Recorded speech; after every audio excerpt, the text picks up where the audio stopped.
நண்பா நண்பிகளுக்கு வணக்கம். நவம்பர் 7 நடப்பு நிகழ்வுகள். National cancer awareness day. Theme united by unique.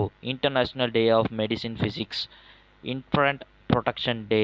Protecting promoting and developing infant. Kashi Tamil Sangam 4.0. தமிழகத்திற்கும் வாரணாசிக்கும் இடையே தொன்மை வாய்ந்த நாகரீக மற்றும் கலாச்சார தொடர்பை போற்றும் நிகழ்வு டிசம்பர் 2, 2022 முதல் தொடர்ந்து நடைபெற்று வருகிறது.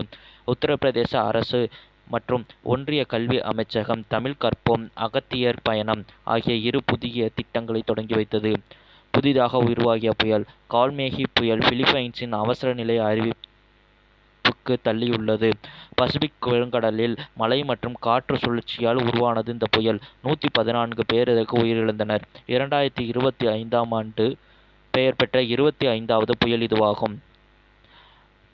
வந்தே மாதரம் பாடல் 150வது ஆண்டு கொண்டாட தொடக்கம். 2025 நவம்பர் 7 முதல் 2028 நவம்பர் 7 வரை புதுடெல்லி இந்திரா காந்தி உள் விளையாட்டு அரங்கம். பிரதமர் நரேந்திர மோடி விழாவில் பங்கு பெற்று நினைவு அஞ்சல் தலையும் நாணயத்தையும் வெளியிட்டுள்ளார். இதை பாடியவர் பங்கிம் சந்திர சட்டர்ஜி. இவரின் காலம் 1875 நவம்பர் 7. T20 ஆடவர் உலகக்கோப்பை கிரிக்கெட் போட்டி 2026. இந்தியா பிப்ரவரி 7 முதல் மார்ச் 8 வரை தில்லி, கொல்கத்தா, மும்பை, சென்னை, அலகாபாத் மற்றும் இலங்கை கண்டி, கொழும்பு ஆகிய இடங்களில் போட்டி நடைபெறுகின்றது. The man who fit India என்ற நூலின் ஆசிரியர் பிரியம்பதா ஜெயக்குமார். இந்த புத்தகம் MS சுவாமிநாதன் அவர்களின் வாழ்க்கை வரலாற்றை கூறுகிறது. நன்றி.